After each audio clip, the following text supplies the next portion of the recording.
जय Shri Krishna, Radhe Govind. Welcome back to Kanhamrit. तो आज की वीडियो में हम लोग बात करने वाले हैं कि धनतेरस का पर्व हमें इस साल 2024 में कब सेलिब्रेट करना है। धनतेरस को लेकर भी बड़ा ही कंफ्यूजन चल रहा है, जैसे दिवाली को लेकर चल रहा था। दिवाली कब मनानी है, कौन सी तारीख को, पूजा का क्या शुभ मुहूर्त है, वो वीडियो ऑलरेडी चैनल पर आ चुकी है। अगर अब तक आपने नहीं देखी है तो आप उसे अवश्य ही चेकआउट करिएगा। इस वीडियो में संपूर्ण डिटेल आपको धनतेरस के बारे में मिलेगी। क्या करना है, कब करना है, कैसे करना है, क्या खरीदना है, खरीदारी का शुभ मुहूर्त क्या है, सभी कुछ। लेकिन वीडियो शुरू करने से पहले अगर आप चैनल पर नए आए हैं तो चैनल को सब्सक्राइब करके बेल आइकन प्रेस कर दीजिए, क्योंकि ऐसे कई सारे इन्फॉर्मेटिव वीडियोस के नोटिफिकेशंस मिलना आपको जरूरी है। और अगर आपको ये वीडियो पसंद आती है तो हर उस पर्सन को शेयर कीजिएगा जिसे इस इन्फॉर्मेशन की आवश्यकता है। तो बिना देर किए चलिए वीडियो को शुरू करते हैं। तो धनतेरस का त्योहार, जो कि कार्तिक मास के कृष्ण पक्ष की त्रयोदशी तिथि को मनाया जाता है। धनतेरस हम लोग क्यों सेलिब्रेट करते हैं? जब समुद्र मंथन हुआ था तब समुद्र मंथन में से अमृत का कलश लेकर धन्वंतरी जी प्रकट हुए थे, और यह लीला धनतेरस के दिन ही हुई थी। धनतेरस के दिन धन्वंतरी जी के प्राकट्योत्सव के रूप में हम सभी सेलिब्रेट करते हैं। इस दिन धन्वंतरी जी की विशेष रूप से पूजा की जाती है। उन्हें आयुर्वेद का जनक या आयुर्वेद के देवता के रूप में भी हम लोग पूजते हैं।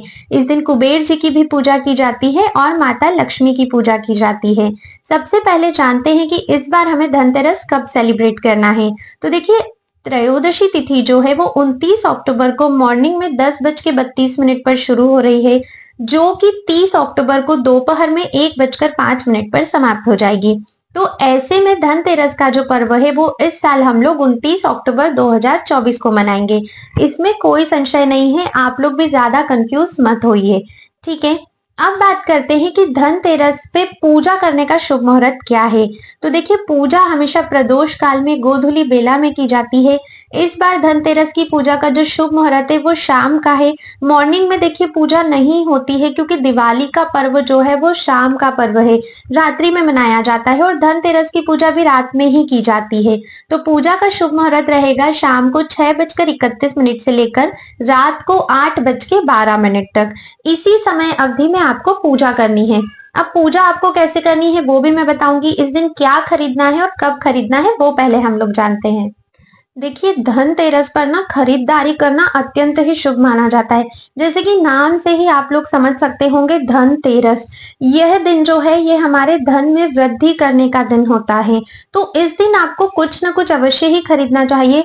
अगर आप में सामर्थ्य है तो आप बहुत कुछ कर सकते हैं, लेकिन कुछ लोग ऐसे हैं जिनको धन की तंगी रहती है, जिनके पास इतने पैसे नहीं होते, वो भी भले ही छोटा ही, जितनी भी उनकी सामर्थ्य है, पर कुछ ना कुछ अवश्य खरीदे माता लक्ष्मी का नाम लेकर। सबसे पहले जानते हैं कि खरीदारी का शुभ मुहूर्त क्या है। तो अगर मैं अर्ली मॉर्निंग की बात करूं तो खरीदारी का मुहूर्त 6:31 सुबह में शुरू होकर 10:32 तक है सुबह में। ठीक है, ये तो पहले मुहूर्त की बात हुई। एक दूसरा मुहूर्त और है जो कि अभिजीत संयोग में आ रहा है। अभिजीत मुहूर्त है जो कि दोपहर में 11:42 से शुरू होकर 12:27 तक रहेगा। वैसे तो धनतेरस का पूरा दिन ही शुभ रहता है, बस राहु काल को छोड़कर आप पूरे दिन में कभी भी खरीदारी कर सकते हो, पर ये कुछ विशेष संयोग रहता है। अगर इस समय में भी आप लोग खरीदारी करते हो तो अति शुभ माना जाएगा। अदरवाइज ऐसी कोई बाउंडेशन नहीं है कि इसी समय में खरीदना है। जब भी आपको समय मिलता है धनतेरस में पूजा करने से पहले पहले आप लोगों को खरीदारी कर लेनी है। जो सबसे विशेष चीज आपको इस दिन खरीदनी है वो होती है झाड़ू। जी हाँ, धनतेरस के दिन आपको झाड़ू खरीदना अत्यंत आवश्यक होता है। अब देखिए, कुछ लोगों को शायद जानकारी नहीं होती है कि आपको कैसी झाड़ू खरीदनी है। झाड़ू तो खरीदनी है, पर वो भी कैसी, क्योंकि आजकल कई तरह की झाड़ू आती है। तो देखिए, आपको प्लास्टिक वाली झाड़ू बिल्कुल भी नहीं खरीदनी है। कहते हैं कि अगर धनतेरस पर आप लोग अपने घर में प्लास्टिक की झाड़ू लेकर आते हो तो राहु और केतु को साक्षात निमंत्रण देते हो, वो दोनों ही आपके साथ आपके घर में आ जाते हैं, और ये तो कोई भी नहीं चाहेगा। तो मेक श्योर करिए कि आप लोग प्लास्टिक की झाड़ू बिल्कुल भी नहीं खरीदेंगे। आप लोगों को जो खोड़े वाली झाड़ू आती है वही खरीदनी है। अगर आपके घर में बाल वाली झाड़ू का यूज किया जाता है तो भी छोटी छोटी जो खोड़े वाली झाड़ू मिलती है वो आपको लेना है, क्योंकि जो हम पूजा करते हैं झाड़ू की, वो खोड़े वाली झाड़ू का ही महत्व है। किसी और झाड़ू को लाने से कोई मतलब नहीं है। ठीक है। अगर आप उसे यूज नहीं करते हो तो भी पूजा के लिए आप छोटी झाड़ू अवश्य ही खरीदेगा। इस दिन आपको धन्वंतरी जी को भी घर लेकर आना चाहिए। आजकल तो मार्केट में पाने और कैलेंडर्स मिलते हैं, आप वो भी लेकर आ सकते हो और दीवार पर चिपका कर भी आप पूजन कर सकते हो। धन्वंतरी जी, कुबेर और माता लक्ष्मी की पूजा की जाती है, तो इन दोनों का ही चित्रपट आपके पास होना चाहिए। अगर आपके पास इनके श्री विग्रह है तो अति उत्तम है, नहीं तो आप लोग चित्रपट से भी पूजा कर सकते हो। अब धनतेरस के दिन आपको सोना, चांदी, बर्तन ये सारी चीजें खरीदना अत्यंत ही शुभ माना जाता है। अगर आप लोग नहीं खरीद सकते हो तो जैसा कि मैंने पहले बताया, कोई भी छोटी मोटी चीज आपको अवश्य ही खरीदना है। इस दिन धनिया खरीदने का भी बहुत अधिक महत्व होता है। जो खड़ा धनिया हम लोग घर में यूज करते हैं मसालों में, वो खड़ा धनिया खरीदना बहुत ही शुभ माना जाता है। तो बाकी चीजें तो आप खरीदिए, लेकिन भले ही थोड़ा ही सही, पर खड़ा धनिया इस दिन आपको अवश्य ही खरीदना चाहिए। बाकी गोल्ड, सिल्वर, किसी भी धातु का बर्तन आप ले सकते हो, लेकिन आपको कांच या लोहा इस दिन नहीं खरीदना होता है। कई लोग गलती करते हैं, घर के डेकोरेशन के हिसाब से भी वे लोग कांच का सामान खरीद लेते हैं, लेकिन धनतेरस के दिन आपको कांच और लोहे के सामान को खरीदने से बचना चाहिए। नहीं तो फिर होगा ये कि हम लोग ये सब अच्छे के लिए कर रहे हैं और कहीं वो चीज बुरे में ना बदल जाए। ठीक है, तो ये दो चीजों से बस आपको बचना है। बाकी आपको जो खरीदना है, जितना आपका सामर्थ्य है, उस हिसाब से आप लोग खरीदारी कर सकते हो। तो ये तो हुई खरीदारी की बात। अब बात करते हैं कि हमें पूजा कैसे करनी है धनतेरस की। तो देखो, यम का जो दीप जलाया जाता है, जो चौमुखी दिया हम लोग जलाते हैं, वो भी आपको 29 अक्टूबर को ही जलाना है।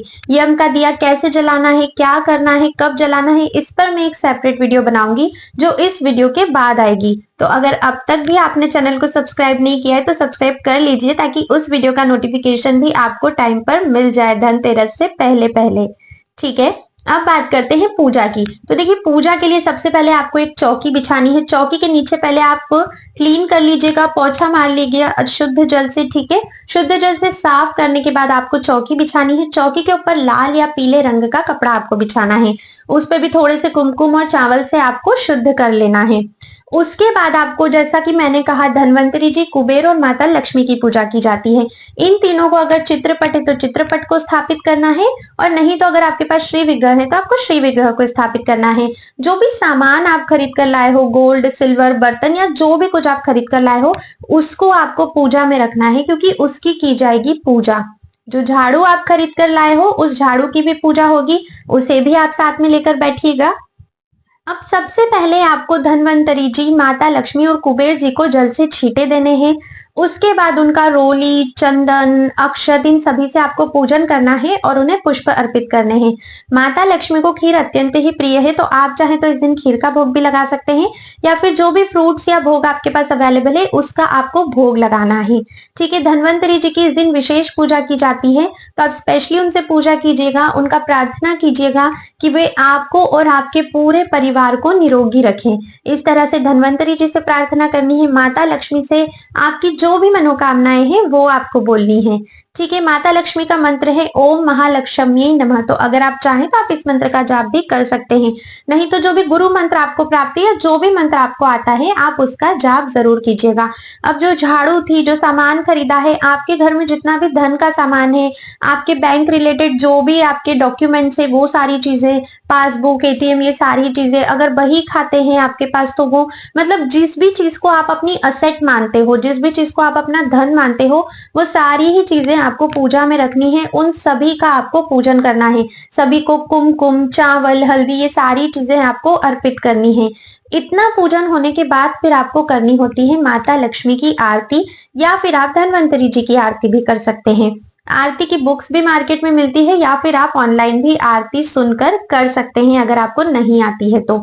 ठीक है, इस प्रकार से आपको धनतेरस की पूजा करनी होती है। इस दिन आपको दिए भी जलाने होते हैं, क्योंकि ये त्रयोदशी का पर्व है, तो मान्यता है कि इस दिन आपको 13 दीपक जलाने होते हैं। आप 13 तो कम से कम जलाइएगा, ज्यादा से ज्यादा आप जितने जला सकते हैं उतने अपने घर के डेकोरेशन के हिसाब से आप जला सकते हो। देखो, दिए में एक बात आपको ध्यान रखनी है कि मिट्टी के दिए का महत्व है। आजकल कई प्रकार के दिए आते हैं, आप जलाइए सजावट के लिए, लेकिन मिट्टी का दिया भी आपको अवश्य ही जलाना है, और घर के मुख्य द्वार पर तो आपको स्पेशली मिट्टी का दिया ही जलाना है। तो इस चीज का ध्यान रखिएगा। सुंदर सुंदर रंगोली बनाइएगा और बहुत ही अच्छे से अपने धनतेरस के पर्व को सेलिब्रेट करिएगा। आई होप इस वीडियो में मैंने आपके सभी डाउट्स क्लियर कर दिए हैं। अगर कोई भी क्वेश्चंस बचे हैं, कोई भी प्रश्न है आपका धनतेरस को लेकर या किसी भी बात से जुड़ा हुआ, तो आप मुझे कमेंट बॉक्स में कमेंट करके अवश्य ही पूछिएगा। और अगर वीडियो पसंद आई हो तो कमेंट में जय महालक्ष्मी लिखकर मुझे अवश्य ही बताइएगा। आज की वीडियो में बस इतना ही था। अब मैं आप सभी से मिलती हूँ नेक्स्ट वीडियो में। तब तक के लिए राधे राधे।